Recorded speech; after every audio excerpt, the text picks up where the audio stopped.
Gracias por la invitación, gracias a Juan Esteban, a la Fundación Valle de Lilía, a los presidentes de mesa por el honor que me hacen de estar aquí con ustedes. Para esta conferencia no tengo ningún conflicto de interés. Hay 400.000 americanos mueren cada año por enfermedad coronaria. 1 millón sufren de eventos coronarios agudos y los costos en salud de esto va a representar una carga económica impresionantemente grande, no solamente en los Estados Unidos, sino en países como los nuestros. La enfermedad vascular aterosclerótica es un prerequisito absoluto para la presencia de un evento coronario agudo, pero no necesariamente la condición sine qua non para que se dé siempre que tengamos enfermedad vascular aterosclerótica, casi como decir que nacimos con aterosclerosis, pero morimos por la causa de la trombosis. La mayoría de las personas mayores de 40 años tienen enfermedad vascular aterosclerótica, pero la incidencia anual de eventos coronarios en personas de 40 años es del 0,2 al 1%. Entonces debe haber alguna explicación que nos diga por qué eso ha cambiado tanto. Quiere decir que existen otros factores que están relacionados directamente con la presencia de enfermedad coronaria. Si uno mirara la progresión de enfermedad aterosclerótica, encontraría, por ejemplo, los factores de riesgo que influyen dramáticamente en las modificaciones de la función endotelial y el inicio del proceso vascular aterosclerótico, que va dirigido específicamente sobre la alteración de la función endotelial. Tanto factores intrínsecos como factores extrínsecos tienen que ver con la formación de la placa ateromatosa, y uno de los factores que está claramente relacionado es la lipoproteína de baja densidad oxidada, que aumenta o facilita la progresión y la formación de una placa ateromatosa con su cuerpo lipídico, con su hemorragia intraplaca en la medida que va creciendo, una actividad inflamatoria marcada que ocurre en los hombros de la placa ateromatosa, lo que se ha denominado la capsulitis focal, y unos fenómenos externos que están aquí en la sangre que incluyen o se desarrollan con el fenómeno de estrés de rozamiento. Cuando ocurre una ruptura de la placa o una erosión, que son las dos consideraciones fisiopatológicas que más frecuentemente se encuentran asociadas al proceso fisiopatológico, se desencadena una cascada de coagulación que inicia con el disparo o la actividad del factor von Willebrand y toda la activación o la atracción de las plaquetas con su posterior proceso de generación de trombos, acompañado de un fenómeno reológico en la pared vascular. Se activan las plaquetas a través de la glicoproteína 1B. Esas plaquetas, después de activarlas, exponen sus glicoproteínas 2B3A, que facilitan el proceso de agregación plaquetaria. En el proceso de agregación plaquetaria, ustedes ven primero la actividad de la plaqueta estimulada desde la aparición de la ruptura o erosión de la placa. Se inicia todo el proceso de actividad plaquetaria, de activación de la cascada de la activación plaquetaria y la agregación plaquetaria, que va generando la formación de trombo en ese sitio donde hubo la erosión o ruptura de la placa. Digamos que eso es lo que tradicionalmente hemos conocido en el proceso de generación de la proceso de la placa ateromatosa. Ustedes ven ya aquí la plaqueta activada en los receptores de glicoproteína 2B3A y en su unión en los puentes para agregar una plaqueta con la otra a través de los puentes de fibrinógeno de los pacientes con síndrome coronario agudo en el proceso vascular aterosclerótico. Estas plaquetas, después que se han unido en la ruptura de la placa, forman este gran complejo de fibrinógeno y plaquetas que forma el trombo. Algunas de ellas se desprenden de aquí, migran distalmente y pueden generar fenómenos de proceso agudo, o también generan un fenómeno vasoespástico acompañante del proceso protrombótico de la lesión. Entonces observan ustedes que algunos microelementos del trombo van distalmente y pueden producir microinfartos, o algunos de ellos solo quedan aquí o ocluyen completamente la luz. Aquí se genera una disminución entre el aporte y el consumo de oxígeno que genera el proceso de isquemia, ya sea intermitente o no, o el fenómeno protrombótico. Pero también en la zona de lesión aterosclerótica hay otros factores que acompañan este proceso, como el fenómeno de vasoconstricción a ese nivel. Entonces, si nosotros miramos una secuencia simple fisiopatológica, encontramos: uno, los fenómenos de factores de riesgo que facilitan la formación de la placa ateromatosa, la ruptura o erosión de la placa ateromatosa, la formación de trombo intracoronario, la oclusión completa que nos puede llevar al infarto agudo con elevación del segmento ST, o una oclusión incompleta o liberación de trombos a nivel distal acompañado de algunos fenómenos de vasoespasmo que podrían generar un electro normal o un electro con cambios de la T o infranivel del segmento ST, y depende de la duración del dolor y la aparición de biomarcadores, generará el proceso de un infarto agudo con o sin elevación del segmento ST. Digamos que eso es lo que clásicamente hemos conocido en el proceso ateromatoso. Pero ¿cuál es la morfología de la placa que realmente se asocia a un evento coronario agudo? En la realidad, el mayor porcentaje, casi que el 90% de las placas presentan fenómenos de erosión o ruptura de la placa. Esos fenómenos son claramente identificados desde el punto de vista histopatológico. Si observamos aquí hay una erosión de la placa ateromatosa con trombo que es no oclusivo. Ustedes observan que la luz está permeable y hay un trombo no oclusivo, como esta gráfica que demuestra, donde se genera este tipo de fenómeno. Es el proceso que más generalmente se acompaña de los pacientes con síndrome coronario agudo sin elevación del segmento ST. Y la ruptura de la placa probablemente hace parte del componente más importante o el factor que más frecuentemente se asocia a la presencia de un fenómeno agudo de síndrome coronario con la presentación aguda que característicamente conocemos. Entonces empieza a hablar de ese fenómeno de la placa vulnerable. Imágenes histopatológicas muestran fibroatenoma que compromete varias etapas. Y observemos, por ejemplo, en esta coronaria derecha con 70% de oclusión de la luz, y mirando en detalle se observan el núcleo del core necrótico de la placa ateromatosa, pero sin evidencia de ruptura hacia la luz, y viene ocluyéndose marcadamente la luz del vaso. Pero aquí observen uno con sitio de ruptura. En el sitio de ruptura de la capa fibrosa muestra una formación de trombo que no ocluye completamente la luz y que puede explicar muchos de los fenómenos del síndrome coronario agudo sin elevación del segmento ST.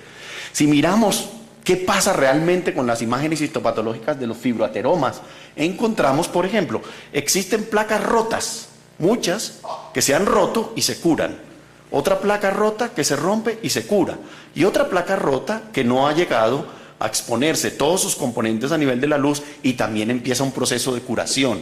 Entonces muestran múltiples centros necróticos, ustedes observan esta flecha, múltiples centros necróticos los cuales se han roto en diferentes puntos del tiempo, llevando a la aparición de un proceso que es como multicapa. Entonces quiere decir que la progresión de la placa ateromatosa lleva consigo mismo la aparición de varios fenómenos de ruptura y curación de la placa, que no necesariamente generan un evento coronario agudo. Y eso es realmente lo curioso. Quiere decir que en la mayoría de las veces hay ruptura de la placa o erosión de la placa sin la presencia de un síndrome coronario agudo como tradicionalmente lo hemos conocido. Por lo tanto, es importante anotar que, contrario a lo que siempre hemos percibido, hay suficiente evidencia en demostrar que la ruptura de la placa y la formación de trombo secundaria a esta ruptura con mayor frecuencia no lleva a un evento coronario agudo.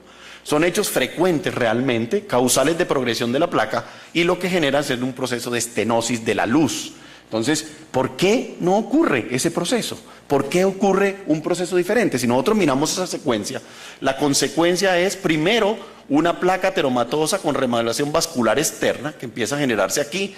Dos, una ruptura de la placa con trombo intramural, que puede empezar a la placa, se cura varias veces como lo vimos y crece la placa, o se rompe generando embolizaciones distales o vasoespasmo que generan cuadro de angina inestable o infarto sin elevación del segmento ST, o una ruptura franca de una gran extensión con oclusión completa de la luz, que es un estado en el cual aparece el infarto agudo del miocardio. Entonces se rompió o se erosionó la placa, pero para ello debe existir un estado que se llama estado conductivo de trombosis que facilite la aparición de un evento coronario agudo.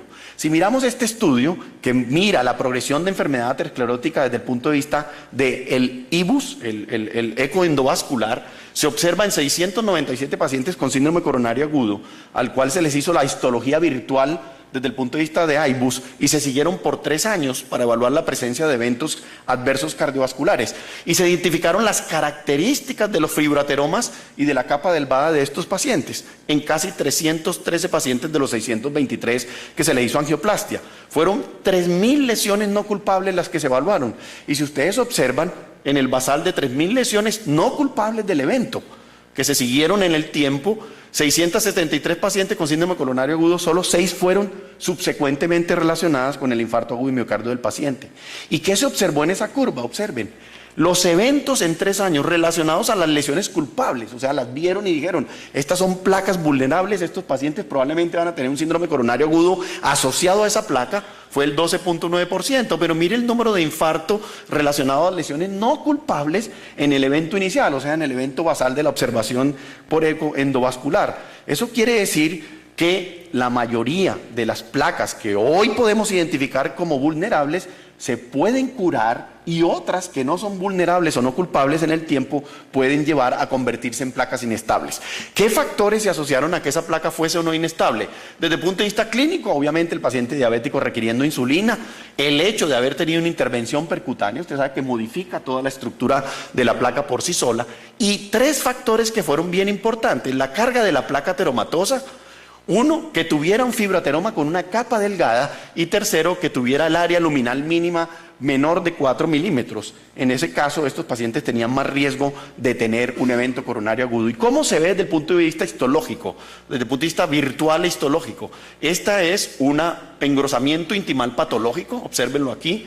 Eso no debería sino ser más delgado.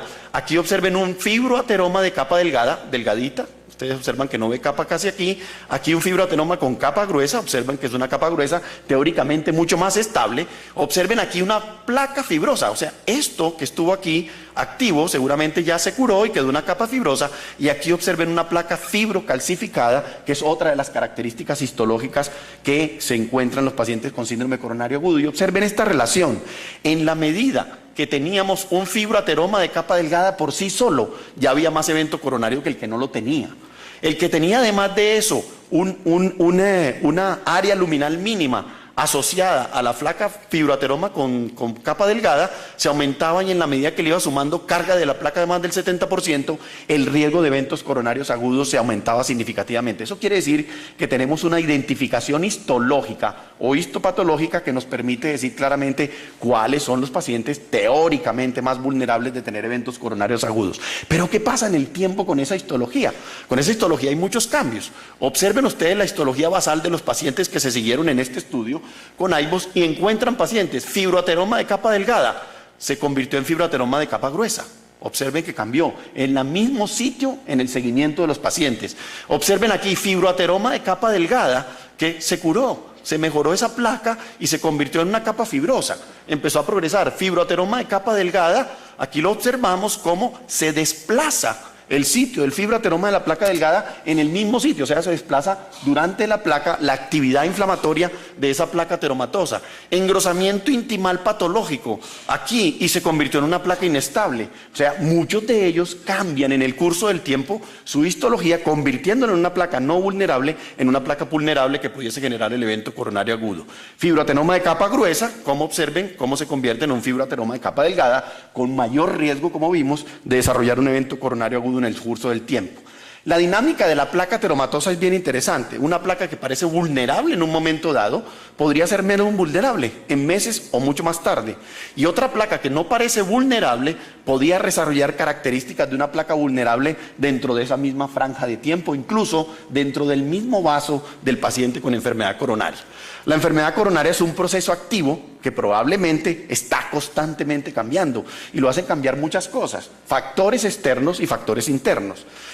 El desarrollo y la extensión de un infarto depende de la localización de la trombosis arterial, y es obvio, o el grado de oclusión de la luz. Una serie de patologías encontró la presencia de trombo intraluminal en el 76% de los pacientes que murieron súbitamente de isquemia. O sea, realmente el trombo sí es el que acompaña en la mayor medida el componente de evento coronario agudo. Infartos curados fueron encontrados en aproximadamente la mitad de estos pacientes. O sea, muchos han tenido infarto que incluso no han tenido síntomas, que han dejado cicatrices en los pacientes sin un evento coronario claramente documentado desde el punto de vista clínico. Esto sugiere que un evento coronario en el pasado llevó a una cicatriz miocárdica y probablemente a una arritmia letal. O sea, muchos de los que encontraron muertos, que no encontraron con trombos intraluminales, lo que encontraron fueron cicatrices antiguas de eventos coronarios que le produjo una arritmia maligna y lo llevó a muerte súbita. Por lo tanto, la gran mayoría, 80-90% de los pacientes que murieron súbitamente son el resultado de trombosis arterial o muchas de sus secuelas que han pasado en forma desapercibida. Son pacientes que dijeron nunca tenía nada, nunca tuve nada, y súbitamente presentó muerte súbita. ¿Por qué no ocurre un evento cardiovascular con cada ruptura o con cada erosión? Eso es una cosa muy interesante, porque existen 1000 factores que se deben juntar como los astros. Si no se juntan los astros alineados en alguna forma, probablemente no va a ocurrir un evento, como se dice desde el punto de vista de la astrología, y son características de la placa, características de la dinámica del flujo, características propias, intrínsecas de la homeostasia, condiciones especiales relacionadas con condiciones inflamatorias imbalance neuromoral o incluso factores medioambientales. La asociación con droga, medicamentos o cigarrillo, etcétera, también pueden contribuir significativamente. Entonces, si nosotros miramos la interrelación compleja de los factores que influyen en el riesgo de un evento coronario, está la trombogenicidad del paciente y el estado procoagulante, el estado de aterogenicidad y el estado procoagulante. Pero observen qué factores se meten aquí. Casi que se tienen que alinear en el tiempo. El factor inflamatorio es muy importante y cobra cada vez más fuerza. Y observen cómo lípidos o lesiones de la placa o cambios circadianos o infección que desencadena el proceso o consumir cigarrillo o comorbilidades, etcétera. La trombogenicidad coronaria es una condición favorable para la trombosis más el fenómeno aterotrombótico. Entonces, si esa condición no se da, seguramente no vamos a tener ningún efecto en ese sentido. ¿Cuáles son los factores y condiciones asociadas al mayor riesgo de evento coronario agudo? Mayor placa, arteria coronaria proximal, una dinámica de flujo que cambie, un área luminal pequeña. No hay evidencia que soporte suficiente que mayor estrechez del vaso contribuya significativamente a eso.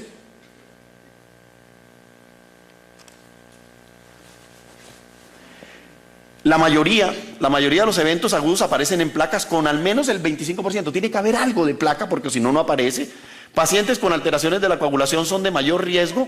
El elevado volumen y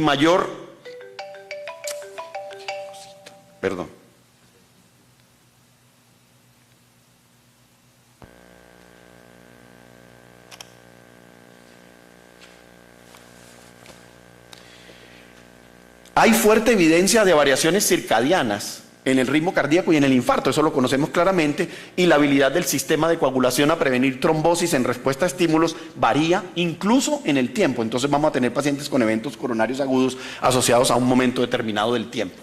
Hay fuerte evidencia que soporta la actividad inflamatoria en el desarrollo de la progresión.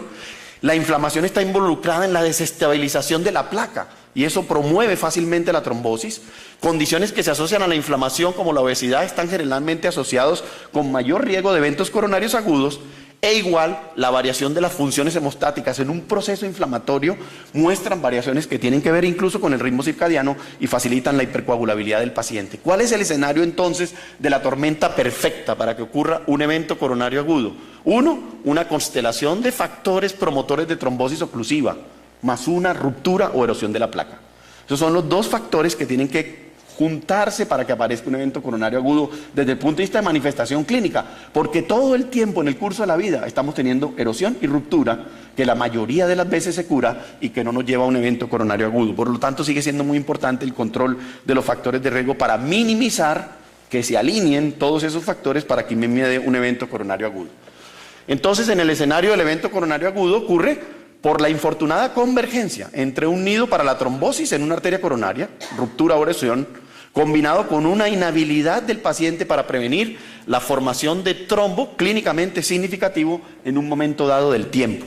El balance entre estos dos factores podría variar en el tiempo y hay evidencia suficiente que el balance entre factores promotores de trombosis y factores antagonizantes de trombosis es frecuentemente frágil por días después de la alteración de la placa y cualquier formación de trombo es seguida entonces por una formación de trombo mucho más extensa. Es como esto. Eso es como el baloto. El sábado 17 de noviembre cayó el baloto en Cali y se ganó un infarto con el número junta estrés, alteración plaquetaria, infección o diabetes, pico de catecolaminas, consumo de cigarrillo, composición de placa, y si junta muchos de esos factores, seguramente se va a ganar el baloto en el número de factores que tenga asociados con un infarto agudo del miocardio. Muchísimas gracias.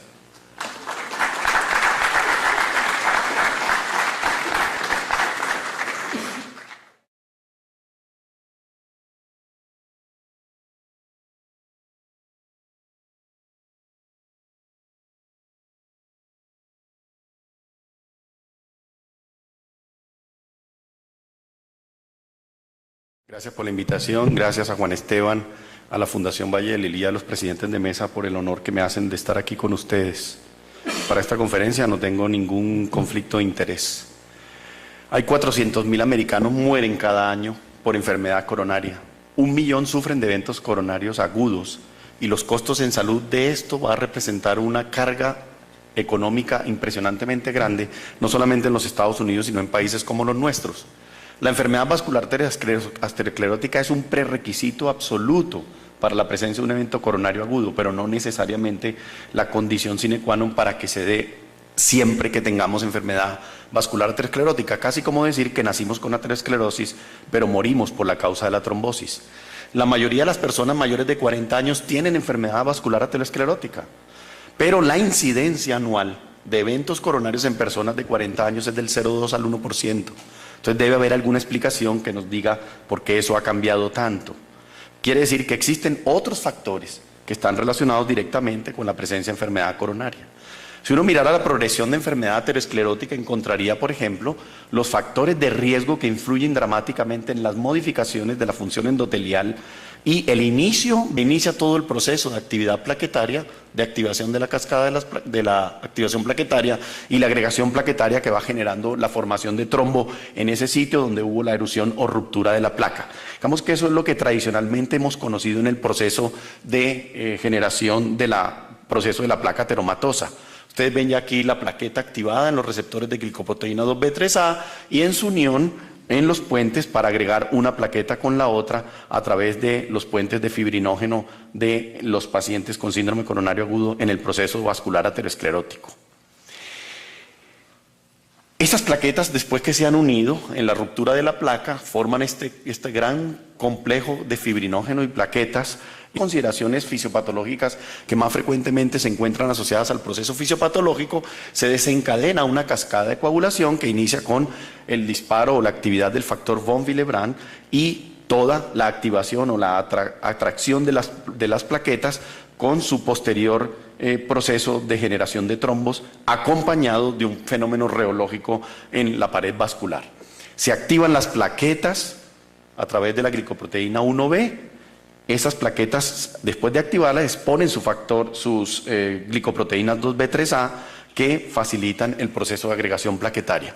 En el proceso de agregación plaquetaria, ustedes ven primero la actividad de la plaqueta estimulada desde la aparición de la ruptura o erosión de la placa, el proceso vascular aterosclerótico, que va dirigido específicamente sobre la alteración de la función endotelial. Tanto factores intrínsecos como factores extrínsecos tienen que ver con la formación de la placa ateromatosa y uno de los factores que está claramente relacionado es la lipoproteína de baja densidad oxidada que aumenta o facilita la progresión y la formación de una placa ateromatosa con su cuerpo lipídico, con su hemorragia intraplaca en la medida que va creciendo, una actividad inflamatoria marcada que ocurre en los hombros de la placa ateromatosa, lo que se ha denominado la capsulitis focal, y unos fenómenos externos que están aquí en la sangre que incluyen o se desarrollan con el fenómeno de estrés de rozamiento. Cuando ocurre una ruptura de la placa o una erosión, que son las dos